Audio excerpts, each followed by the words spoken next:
Hey, what's up, internet world? Welcome to Powerverse. I am your host, the Golden Mike from the North, Balamau Power. Now, this podcast was created in response to our pivot against the pandemic COVID-19 impacts. Here, we get to explore creative arts businesses, empowering and inspiring stories from our communities of First Nations people across the country. So I hope you enjoyed these episodes. And like we always say here in Powerverse, stay inspired, stay empowered, and stay connected. That's all.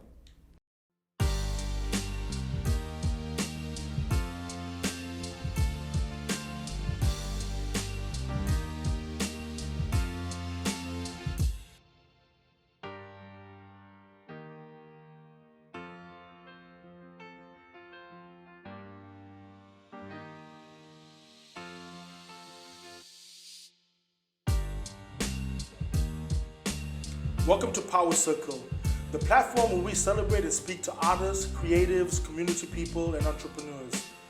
I am Mau Power, and joining me at the black table, we have a deadly sister that I want to introduce everybody to, Gillian Mailman, who is an Aboriginal woman and an entrepreneur, and a deadly sister. So I want to say welcome to the program, sis. Thank you. It's so good to be here. Yeah, look, where will we start? Like, seeing you in your industry, because we'll start there, but you are the first Aboriginal woman in the telecommunications industry as an electrician. Yeah, actually, it started, yep. In 1985, I became the first Aboriginal female electrician. Wow. Now, this is in Mount Isa, 1985. This was 1987, the safety rule came out. This was before Racial Discrimination Act and before Sexual Harassment Act. But the blessing was, and I'm thinking it's a blessing, they did give us steel caps, for our schools. So that sort of took out the harassment bit. And with there being no safety regulation back then, it's sort of that racial discrimination, they were trying to kill us. Black, white or brindle, it didn't matter. So, it just... and I think that's... As soon as I finished my apprenticeship, finished my time, as we call it, and it literally, honestly, I was the worst apprentice ever. But it did lead to where I am now. My indentures got signed, I think it was about 9 a.m. 12, I was on the road to Cairns. And honest to goodness, I was moving here, I was leaving. This is big. This is before mobile phones, before everything. I'm 1,000 kilometres away from my family. And, I was actually moving up here to go to live in Port Douglas. Unfortunately, it was the same time. A gentleman by the name of Mr. Skates also found that lovely little beachside community. So for the last 35 years, I've called this beautiful town home, and this town has been so good to me. Too good. Excuse me. Sorry, sis. You're right. How am I doing? Good. Righto. Sorry. Dust came in. Yep. Oh, I don't know what happened to that one. Sorry, sis. Loving it. It'll take a minute to get my voice back.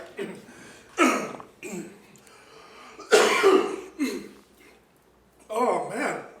Just keep drinking, darling. It's all good. And when you were answering, I was trying not to cough. Okay. Okay. We'll go back. Sorry, sis. No, you're good.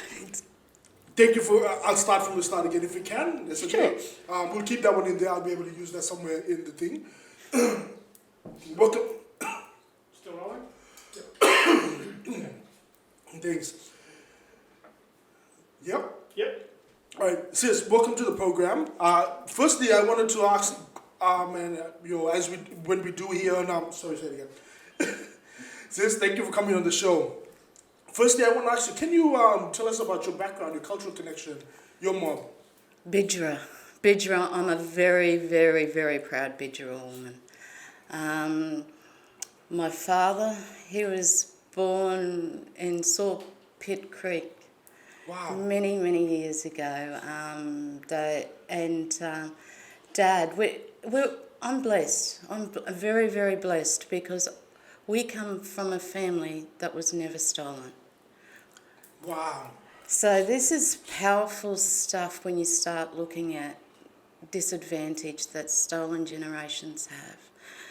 I was blessed with Dad. He didn't want us to have the same life he had. I grew up on a station. My young life was on a station, and he didn't want that for us. So he took a job. Of course, my father. I cannot say enough of the respect I have for my father, Walter John Mailman. At the opening of the Stockman Hall of Fame, R.M. Williams chose to stand next to my father. Wow. To meet the Queen. And my father's met the Queen 3 times. You know, I know and I suppose this is why we're blessed. My family is blessed because we've been taught, we've been shown that we are proud. You know, we are our culture. Whatever we do, we've got to be good at because the future's looking at us. Yes. And this is very, very important. And I think this is instilled with us, with Dad. He was a very humble man. And I was blessed to grow up in Mount Isa. It was a multicultural town. And look at the amazing people that have come out of that city, you know. Oh, and bless. I reckon the best of them all is my little sister, Deb. Yes. Yes. And I know, right? Someone we'd like to celebrate as well. Absolutely. I know, right? And she took all the pressure off me. You know what I mean? You just said pressure's off. I can just go about and do my own business. So, fantastic. So Mount Isa was beautiful country as well. Oh, Been it is. There, you feel it. The yes. Sunsets. Growing up there, it felt so connected to everyone. We were such a big group of young ones growing up. And we were growing up in a town that everyone was Mr. and Mrs. And even to this day, even our mayor, I cannot call him anything but Mr. Manning because this was the way we were brought up. Yes. So I'm a country girl. I'm outback at heart. Yes. So you fit perfectly in the cans. Absolutely. I mean, this town was made for me. No, too good. I can relate. Like from the islands, from the Torres Strait, small island, everybody's uncle and auntie. You know, it's always that line. It's kinship is very important to our culture, isn't it? Absolutely. And when we welcome, like, regardless of the background of whoever, like the person is, when you're connected with shared values, it becomes family. You know. Absolutely, and that is why I'm so proud of my businesses. Yes. Because which we will get into. I want to hear it all. I am, and that's where I am today. This journey has led me to this very moment, and each part of that journey, you know, it's been a ride, an amazing ride. Like so with Mount Isa was a beautiful place to go up, and as I said, couldn't wait. Yes. Couldn't wait to leave that town because I also wanted to make something of, you know, something. I needed to break free. Yes, and break free you did. We're gonna go talk about all the things all your achievements. Like I have to let everybody know out there that this is my sister here. Gil's my sister. We go way back. Wow. You know, met a few years back, and we've just been family. You know, so when we started this power circle, this yarning circle, I had to get you on this program because your journey is very inspiring, and I know those gems that you will share today, it will empower and inspire those people who's going to be listening to this program. Now, you as an Aboriginal woman, proud of culture, you know, proud where you come from, moved to Cairns. became one of the first, or the first Aboriginal woman in electrician in the industry of telecommunications. And we'll go through that journey. If we can go back to the start, first of all, getting into that field, into being an electrician, and going through that journey, how did that come about? This is going to be good. Well, I was blessed. We used to live out at the rodeo grounds. Now, the rodeo grounds, at rodeo time, everyone was our best friend. And the show was out there. Yes. Well, literally, the octopus come over our back fence. Everyone had wanted to be there. And one of my bestest friends, Lance Lewis, well, we were having a big sleepover. I think it was for the rodeo. And they were doing, you had to do a pre-test to get into the mines. And he was sitting it. And he says, look, you got to sit at 2, or your mum's not going to take us in. You got to sit at 2. So righto then. So this is what I did. I sat the exam to help my Lance. Completely mad. Oh my gosh. I know. I don't know what I was thinking, but and then Lance did get there, but in the second intake. Oh, so you got in the first intake. You sat by accident, you just sat there in support of your best friend, and you ended up going through and, continue. How did he feel about that? I don't think we've actually talked about it. It's one of those things you never really go back and talk about. Yeah. That's amazing. And so that happened. You went in with the first intake. Take us through that journey. When I started, MIM was big, huge. There were 48, I think, electrical apprentices. Wow. In that first year. And 4 of us were women. Amazing.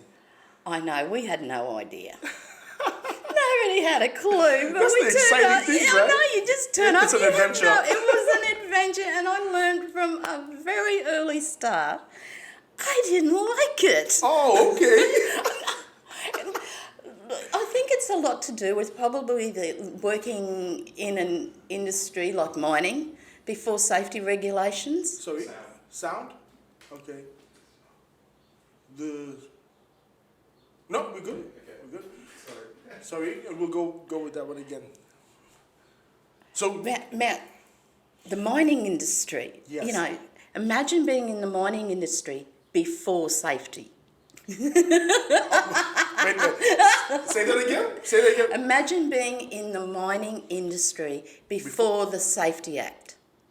Wow, I can't imagine that. Okay, I've been hooked up. I've been, and rocking up with thongs to a side or something? It's not that bad, but you know what? I mean, test bay. Take the test bay. I don't know. It had a cage around it. You've got to give it that, and it did have rubber floors. Okay. So I sort of, after a while, it was definitely a catching mitt. So you didn't end up in heavy overhaul as that commutator you're looking at with nothing more than a welding glass between you and thing explodes and you're... man. And there was a few of us, hey, there was 48 of us. Sounds Surely like some of us would make it to the other end. Look, some of the things that you'd used Maybe that's why they did the intakes. It's like, okay, we're relying on 10% of this actually surviving the whole journey. It was one of those, I can't believe I did that. Wow. I mean, OCBs are oil circuit breakers, and they're huge. They're really, really, really big. Yes. And this is how bad of an apprentice I was. Cheeky as. In Mount Isa, it can get down to -6. Yeah. In winter, OCBs, they're big, huge, get-in things, and they're in this what you would call rock pit. Yes. Absolute natural air conditioning. Wow. I know, right? And we're cleaning it. We're cleaning the insulators with little stainless steel things, and then when they drain the oil out of it and open it up, they send us in there. Oh, man.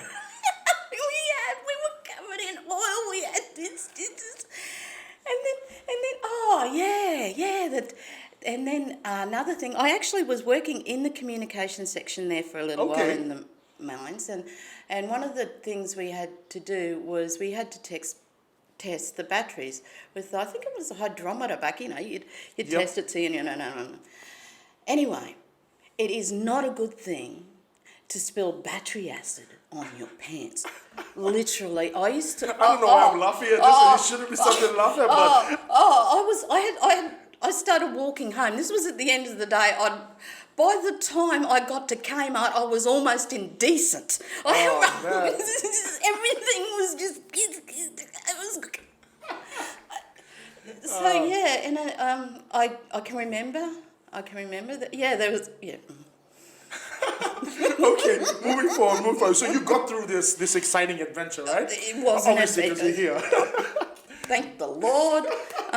So moving into that, like being in this, you said you hated it, but then you persevered. You went through all of that, and then the moment of realization, or that turning point, that defining moment where you started to go into business sector. Can you take us through that journey? To get to that journey of my business, it's sort of got to start back when I come to Cairns. Take me back to, yes. When I moved to Cairns, what was I thinking, right? This is 1985. Yeah. Aboriginal female electrician trying to get a job in this town. Yeah, wow. No, really, because most people need to have context about it. Explain how difficult it was, like the things you had to go through. Or what, like, the actual reactions that you got as being a female electrician or an Aboriginal female electrician trying to start up in a new town. Well, that's the beauty of it, see. And also, I wasn't really, thank you, but no thank you. But that's okay. Yeah. And I knew I didn't really want to do that stuff anymore. Okay. Anyway, so I applied for Hayman's Electrical. I applied for a trade counter role. Back in the day, we had to write a little letter. Yeah. And address it and post it. And they received it on the other end. Yes. So Ian Perry was the manager back then, and he opened up this letter. An electrician, moved to Cairns. Wow, perfect. We've got to get him in.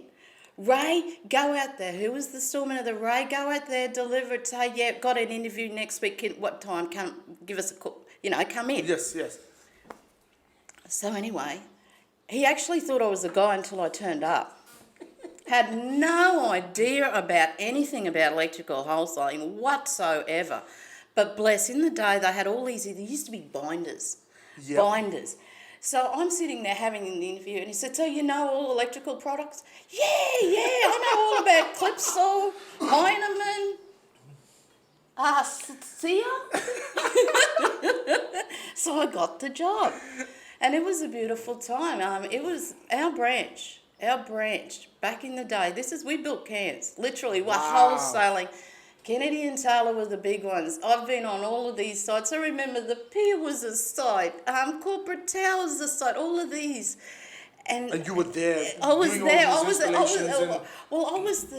the supplier of the product that was being installed.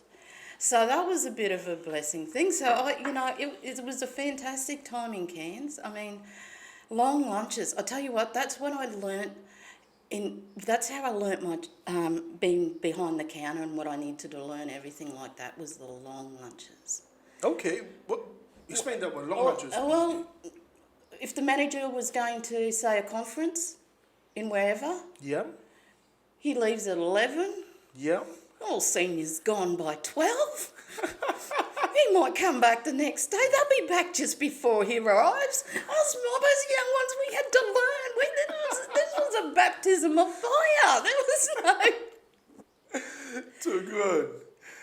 Wow. And so, the electricians in Cairns, they really took to me. They didn't treat me. And it was back in the day, you can get a bit of a smack across the back of the head, and that's how they used to treat me. I was the young one behind the counter, and they were teaching me and through that, that's where I got into telecommunications. Excellent. Because in Cairns, you could class me as the doyen of the industry because when it was first started, I was working for Hayman's, I think, yes, Hayman's Electrical. And they said, we're starting a new division. This is a new, completely new sector starting up called data, telecommunications. This is absolutely new. So, and we've chosen you. I said, righto then. Actually, no, it was the technicians, the telecommunication technicians. They said, well, Gil, you learn about this and help. And that was literally what it was. We literally learnt together. So I'm as the supplier, and I mean, I've been on jobs, I've terminated on jobs. I can remember when the Radisson, picks, that's another, I'll tell you about that job, changing Tivoli lighting at Skates's place again. No. Yep. I don't know where I was going with that. Let's. Circle it back. You're learning the telecommunications. So this is the introduction of that particular industry into this region. Yes. Now, your introduction to it, and of course, that's the field you're currently still in. Absolutely. In that role. So going through that journey, learning all these new things, I mean, we have to get to the point of where you went from being this working employee at that place to creating your business, like that transition, that particular point, like, I mean, you go into an industry which is predominantly male dominated. It's brand new. It's a telecommunication, so it's quite a huge field. And then you decide to create a business in that. How does that come about? Well, it's quite a good story, actually. Okay. Let's yeah. I had my first baby, Jessica, and I was going to be a stay-at-home mum. Yep. 6 weeks up, and Dad did something unbelievable. For the first, Mum come over, she was here for the birth, and Dad did something unbelievable he's never done before. He booked his own bus travel, and he come over to see my daughter. Wow. 6 weeks later, my father passed. And that's when I knew Jessica come for Mum. She didn't come for me, and that's good because within 3 months, Mum had moved into Cairns and kicked me back to work. Wow. And at this Mum. Go, Mum. Within 6 weeks. Yeah, but Rest it enough now. Get back out there. That was it. That was literally it. At this time, Industrial and Marine Electrics, they were Lindsay there, he come over to me while I was on maternity leave. He says, Gil, you know how you keep telling me I've got to start my own data and communications company? Yes. And I said, Lindsay, yep. And he says, I'm going to start it. I said, oh, great. Wow. And you're going to head it. Okay. So here we go again. Here's another complete learning curve. Yes. Industrial, when I was at IME. Now, I've always been cutting edge, you know that. Yes, absolutely. And back in the day, we really needed a fusion splicer and an OTDR tester. What these two things do is the fusion splicer splices fibre optic cable. Yes. And the OTDR tests it. There was a gentleman in Cairns that was selling his. He was getting into it, couldn't make a go of it, and he was selling it very cheap. So I've walked into Mr. Russ Reynolds, my big boss at the time. I said, Mr. Reynolds, we've got to do this, we've got to buy this, and it's only going to set you back $30,000. And he goes, yeah, no, it's not going to happen. I don't know what I was thinking, bless. But right there, and I said, okay, what if we buy it and rent it back to you when we need it? Would you be happy with that? He said, yes. I said, righto. Wow. Then. I know, right? 18 months it took to get that done. to pay for the fusion splicer and the OTDR, and to have 6 months in the bank account. Mr. Reynolds, he always walked past and says, how's my business going? I said, darling, you always had first choice. Yeah. But you couldn't see where... Yes. Yeah. see the opportunity in it, where the future was heading. And I Yeah. guess that's what being an entrepreneur is. You're able, not only being cutting edge, but able to see this. Because fiber optics is still, it's still, not many people know about its capabilities and how important it is to telecommunication, right? And which we will dive in, and I will get you to unpack it. And you seeing that back then, creating your business, getting the equipment, was a very pivotal move in creating and shaping what's about to come. So now you've got this equipment, you're in the industry. Tell us about how we go about now with the telecommunication sector and you being in that space. The first thing I did is I decided to go in. We couldn't afford a place, so we went into another place that was, their company had all the certifications I actually wanted. Certifications in my industry is very important. The products we put in, we certify for 25 years. Wow. So we're certifying that this will work at this speed. So, to get certification, you've got to be absolutely the best. Give us an example, so of maybe something that's recent that you put in. Oh, sorry. So if you could give us an example of you're certifying, and this is almost like a guarantee, right? So anything that's it is anything like recently. If you give an example of that certification of something that you've done recently.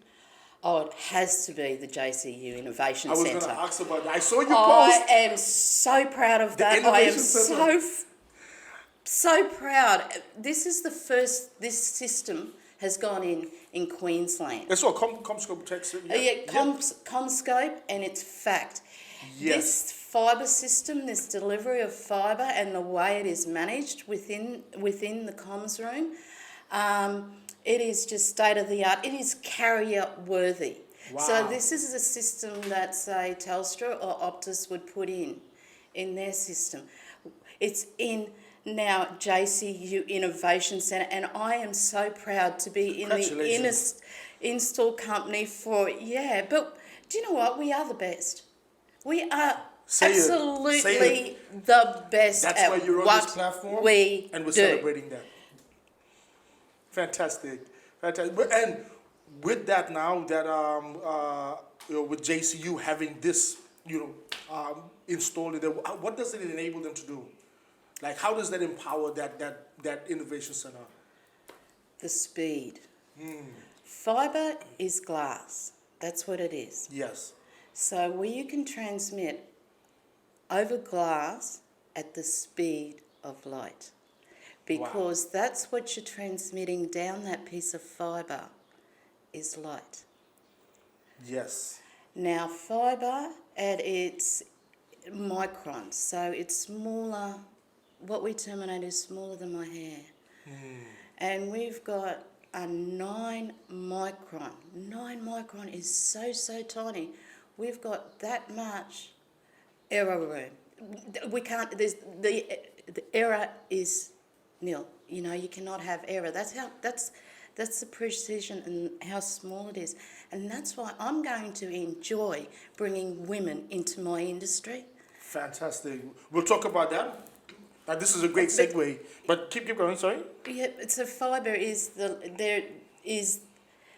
next wave. It always has been. Yes. I mean, 19 years ago, I called my company Fibre Optics NQ. Yes. Waiting for this. Back then, I thought we're going to have fibre to the desktop in 5 years. Wow. This is the closest I've seen to it. It's not quite there yet, but it's the closest. But they could upgrade to have that quite easily.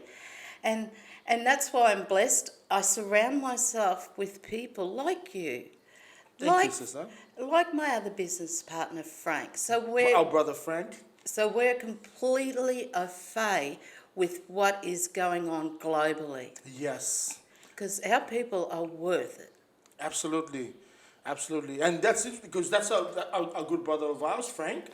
And coming from the creative arts world, my introduction when we all first connected was probably about 2014, 15. That was my introduction into understanding about the world of telecommunications and fiber. Prior to that, I had no knowledge about it, and I didn't see. At that time, I learned how important it was to be able to create connectivity, the things that we're doing. Like that's what communications is, right? Even this platform relies on these same foundational things. And going through it, it was very exciting. And then knowing that you do that, the backbone, the backbone of Cairns, you are very pinnacle in building that. And you can see this with JCU. So those are things that we want to celebrate. And while we're on that same vein, I'll move into the mentoring because I know you're big in that. But while we're talking about fiber optics now, I want to have a discussion and see from your perspective, bringing that into remote areas, into communities, how we can benefit and how important is it? How can we get it in there, or are we in communities? I mean, we would talk about all of that because to get that, understand communication I would connected love to talk about this. Yes, let's go. When we talk about putting, say, something in a community, we'll stop talking about the internet. Yes. And we'll start talking the Internet of Things. Yes. IoT. This is where this is going to help our communities. What I'm talking about is an intranet. So a community can actually build their own network. Yes. In that network, we can have e-health. Can you imagine that? Wouldn't that be beautiful if you know... So if that, beneficial. Real-time diagnosis. If you're doing your blood sugar, and if that's going back to the health centre, they're straight down there, what you just eaten? Yes. It's about health. It's about our people, their stories. We're dying all too young. Yes. And we need to be able to look after them and also to support economy and entrepreneurship. That's what we're about. That's why I'm so much in believing that we need our own infrastructure. Now, what if? I mean, look at all the big people, all the big players of telecommunications. Is anyone caring about the Torres Straits? No. Is anyone caring about Northern Australia? No. How about we care? How about all Aboriginal Torres Strait Islander businesses go back and think about this? Let's start our own company. Yes. We'll have quite a bit of business that will need to use our services, and let's have it the very best. Let's show Australia how this is done correctly. Yes. I agree with that. And I mean, that's the reason why we created our own businesses. It was out of providing solutions for problems that we were seeing and bringing these opportunities back into our communities so we can serve our people, right? And that will lead me into speaking about what you're doing now. And I know you've been up in the Torres Straits, working with organizations and around mentoring and passing that knowledge and that skill on to the next generation of what could be electricians in your field. How does that make you feel? How did it come about? I think you had a very good... I think you had a very, very, very good help. Thank you, bless. Thank you for helping me get, because to me, mentoring is, it just reinforces to me the reason why I get up every day, the reason why I do this. Do you know, I'm so proud of what we did with the women at Simon Building, and Mer. I mean, they're all still my friends. They're all working. They're all, Fantastic. That's the best thing is what you see when you mentor someone, you impart your knowledge and skill, and then they end up in the industry and feel working. Yeah. Especially with remote communities where opportunities are very scarce. Absolutely. To be able to create the idea of the possibility of an industry, like out of nothing. I mean, that's a part of entrepreneurship, right? And then creating an opportunity for people, giving them back so they can have a better lifestyle, right? Absolutely. Empowerment and women, to be able to mentor the women up there in the Torres Straits in a field that's so foreign. Let's forget about the fact we're talking about Internet of Things or fiber optics. Just being in the field of telecommunications, how important it is for SIMA, which is the Torres Strait Islander Media Association, and then having that project to be able to mentor. For me, I learned a lot just watching you guys go through the process. It was fantastic. I was just one of them. It filled my heart with joy. And on the way, I learned that I never want to tile again. I'm not very good at installing kitchens. It's the women. It's the women that were in that, and again on Murray Island there was the other young woman, Chelsea Passy. I just look. I can't say enough about what she has done, what she is doing and will do to change the thought pattern on job sites in the Torres Strait. When I was doing the mentoring up there, they were going to do Tagai. They were going to do an upgrade to the Tagai. Which is the education, the yeah, school? yeah, the air conditioning. And they put down, they were going to put, they want to put a local person on. Wow. I went to Chelsea and I said, darling, you've got your name down, haven't you? Yeah. She put her name down. She was the only person that put her name down. Amazing. I know. And then I had to tell them, I said, well, you're not going to, just because she's a woman, you're not going to, hey? Yes. And so she was and I think that's her first, has that ever happened before, where the local person on a job site has been a woman? Not to my knowledge. No, Chelsea did it. Amazing. We're celebrating it right here now. Oh, not only that, she was there every day. She was there at 6 a.m. She was there ready and she worked all the way through. Terry, the one that put her under his wing because she wanted to be a concreter. By the end of the first week, she had marked out, poured and finished off a first slab. Wow. And it got through, and that thought pattern, well, maybe we do need women on the job site to keep... Absolutely. Because, it's the only... You're going to be at work. That's the... Absolutely. And I think and that building company now, they're thinking, well, maybe we should be looking at women. Absolutely. And I believe she's going to make change. All by herself, that woman is going to make change on the Torres Strait. Wow. That's amazing to hear that coming from you. Danny. Yeah, and Murray Island too, yeah? Yes, out of Murray Island, beautiful Murray Island, which I believe is the second home for you. Yes, yes. How's the seafood up there, babe? Sorry, we're digressing. I know, truly, this has got to end. This restrictions. I'm going to be on the first plane, I tell you. I'm seriously. And that's what being in business does, isn't it? Yeah, exactly. The capability of knowing you've got enough money in the bank. Oh, yeah. Yes. I'm going to go do that. But not also just having money in the bank, the value that you bring, like creating these opportunities. We're enablers, right? Absolutely. We're able to create this environment now. A woman is now, at the forefront on these industries, which is predominantly viewed as male-dominated. But there to show that, regardless of gender and background, you're breaking the mold of all the stereotypes. Women can't be in this sector, or island people can't be in this sector. Just so much barriers are now just being broken down just by being able to do what you do. So that's amazing, and that's what I want to celebrate. I think you're amazing. I probably have to tell you that. But it's what we do, hey? Yes. The future's looking at us. Absolutely. And the future is looking at us. And Absolutely. And to me, that if you approach that, those are the things that I've always. There are a few of the things that I've always, to me, is always. I remember that as a business person. Yes. And one of them, that you've got to sometimes just realise there's only two things in the world you can change. One is your thought, and the other is your actions. There is nothing else in the world you can change except those two things. Wow. And the other one is your first thought. Your first thought is your upbringing. It's what you know, what is the thing. But it's your second thought that defines you. And so if you have those two, I think... Gems. Amazing gems.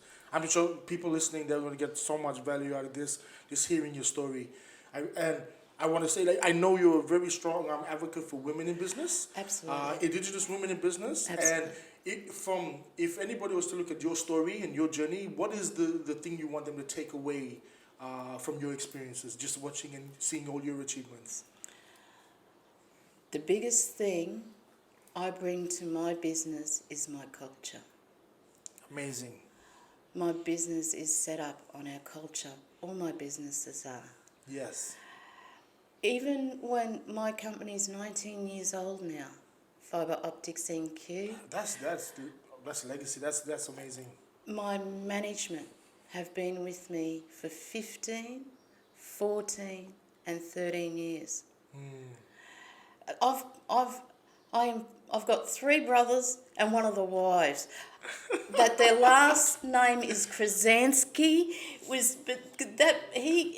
Michael, I mean, he turned up when we first started. He wanted to get out of being in the tourism. He was a manager. He wanted to get out of the tourism business, and we put him on the lowest price. He had to work 3 jobs. Wow. And the dedication and this every single person that's worked at Fibre Optics NQ, we've taught from scratch. We've taught everyone from scratch, because also not only that it is the culture, that Yes. defines my business, it also defines how we present. Yes. Because I cannot present any way less than the very best, and we are. I mean, I don't know how many companies in Australia have the ISO certification for quality, for environment, Yes. for health and safety. Very important to have those. Absolutely, I do. Yes. In 2 companies, not 1, 2. And those companies are? Fibre Optics NQ. Yes. And MJB Solutions. MJB Solutions is the biggest supplier of ICT infrastructure to the Queensland government. There you go. Wow. And I badgered that company. They talk a lot about black cladding. Yes. Yes. Let's unpack this. Yeah, This is a very. but I do like what Bella Brother from Cairns calls it, white handing. I think Tony Martins has coined that phrase, so I think that's white handing, because MJB Solutions, we started about the same time. Actually, they were our customer. Okay. So they had a government contract. Yes. So we were the subcontractor, and I really wanted to do that stuff. I couldn't see. I mean, Fibre Optics North Queensland, right? We'd hemmed in. We're here, and I felt I just needed to.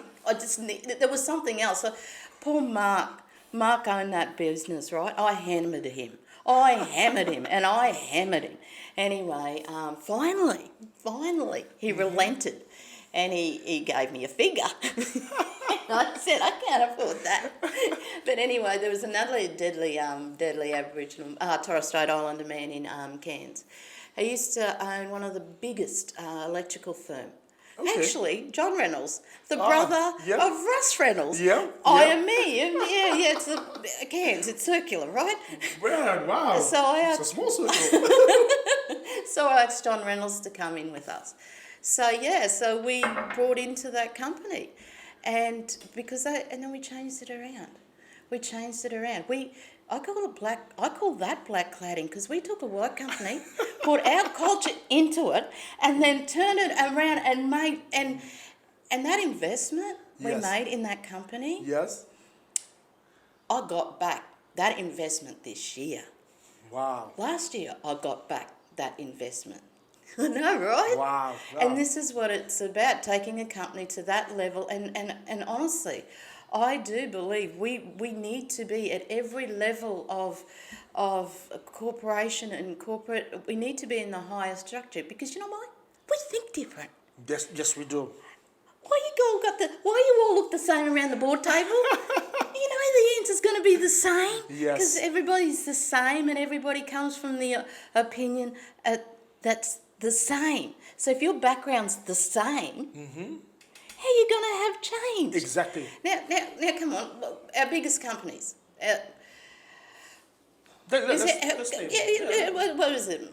What is the biggest company we've got? Macquarie Bank? Yes. Is that under 100 years old? I believe so. How much by? I can't give you figures. I don't, I'm not prepared for this one. I know, but what I'm saying is, when you actually look at the economy of Australia, or just look at Australian companies, Yes. all our big high flyer companies are old money. Yes. They're not. We haven't got the Silicon Valley in Australia. We haven't got that dynamic one that's making Yes. and this is what we need to do. We need this, and this is going to come from our mob. I Yes. am 100% positive because I know business now. All you have to do is know the rules. Just put your culture into it. Now this is a very exciting conversation because that's the world we're in. Yeah. And I believe that's what you're saying is exactly true. Like we'll bring that value that actually will shift that paradigm. That is, yes, and that is why I'm so... Cribben, Cairns Region I was Indigenous gonna segue into Business that. Network is Let's so important. Unpack Cribben. Is so important to me because we've got to look at our economy. This Yes. is our money, Yes. our economy. What networks do, and we're all working towards an UNDAFACI, First Australian Chamber of Commerce in Yep. Industry, through networks and all our groups throughout Australia. This is by Aboriginal people and Torres Strait Island people no government involvement, Yes. and we're all volunteer. Yes.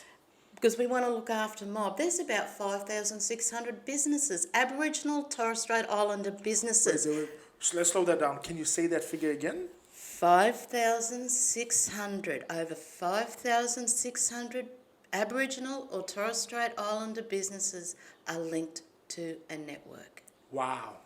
Now that's our economy. And I always love circular economy. Yes. And explain this, that one. Really. well, a circular economy is we got to keep the money to ourselves. Yes. And the best the best way I can describe it is imagine a balloon, right? Yes. Now, the idea is the breath is the economy, everyone else's economy. Yes. Now and the balloon is the Indigenous economy, right? We're going to blow this in there, that in there, and then we close it. Keep it in there. That's how that balloon gets bigger. Yes. If you're gonna bring it in, your money, and that's why I always say as part of my thing, respect for profit. I've got to be Absolutely. very respectful where I spend my money. And I think if we all started doing that, because the enemy ain't here, it never has been. Yes. It's out there.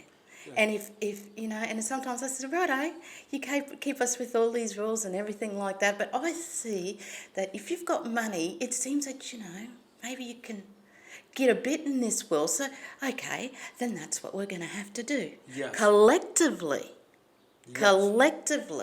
we have got a big enough economy to proper make change for ourselves. Yes. And that's what I want to see happen. And then after that, we've had this established for eons, and for Dreamtime before. We could go back to the stories and the culture we hear, and if people in communities know the stories, it's there. I guess the perspective of the conversation has shifted now. Like this, I can see where Cribben can play a vital role in being that network. But having the conversations like this, it starts with the two things you were saying, the change of the thought and the change of the action.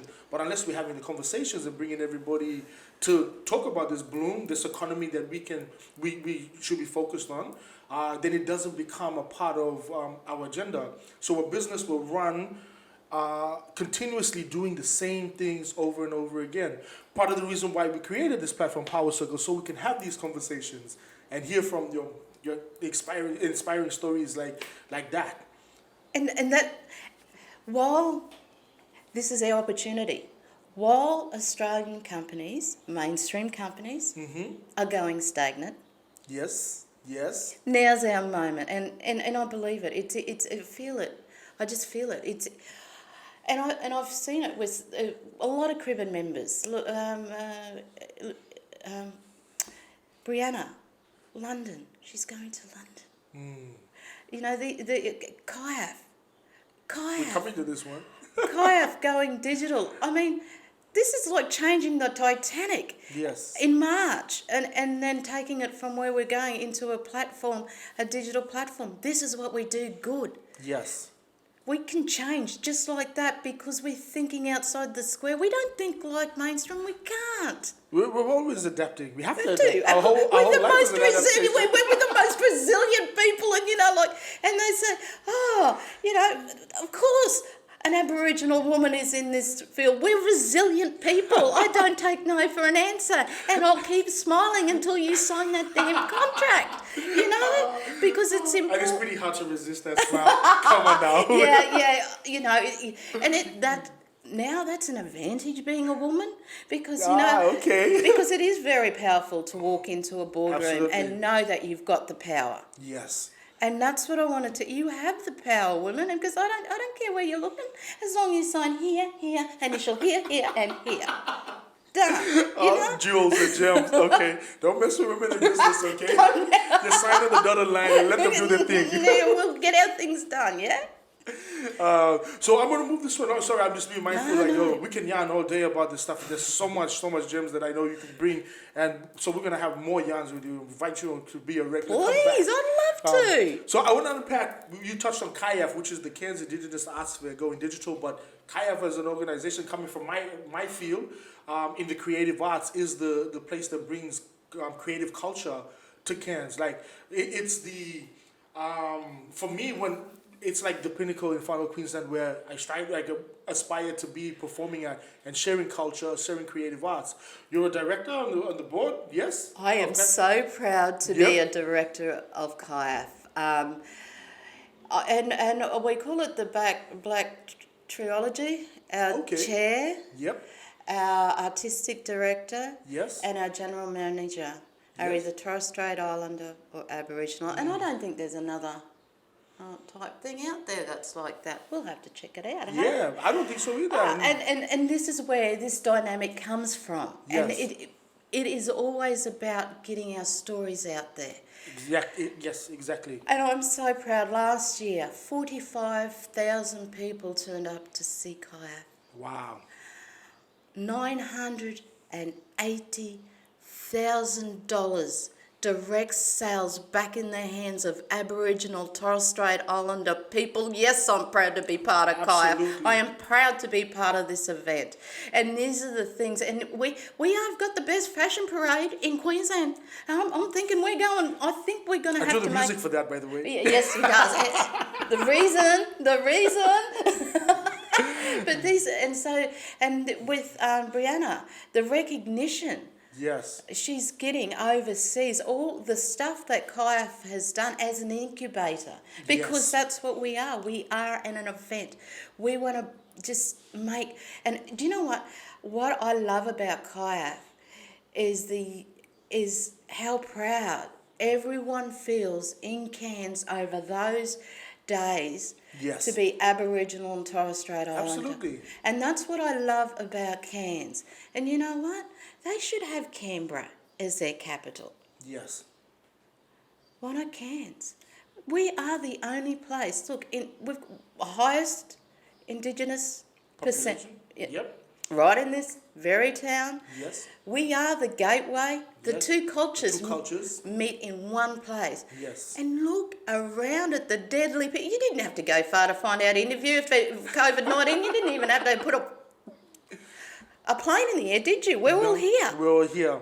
That's the one thing I found in the industry, especially in creative arts. I have met people interstate, all from up this way, or from far north. I know, in it's different in industries. It's like, wow. So it further, convinces the fact that this is the place. It's the breeding ground of excellence comes from here.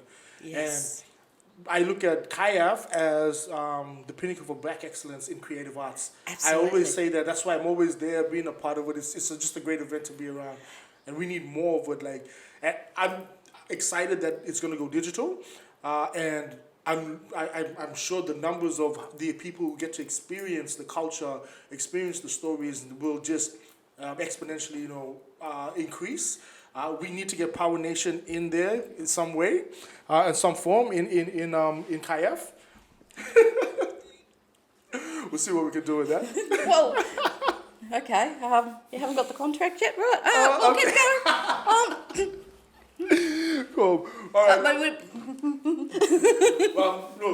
But I'm going to move this one along, but Okay. sharing that, this is I love like creative arts and in business, but also crossing in telecommunications. Oh, that's how we met. You know, that's the journey that we've been on through KAIF. I think it's a great. I'm looking forward to the digital event, and it's a great event for people to aspire to be present at that place, either through business or just being there to experience the cultures, experience the stories. And I know people leave from there being more enriched, and I believe that's the key value point in that event. That's what digital is going to do for us. It's going to allow us to what we do best. We're the best storytellers in the world, bar none. Blackfellow poems, things like that. We've got it. We're showing it we're doing it, and the excellence that KAIF comes. That I am so proud to be on that board.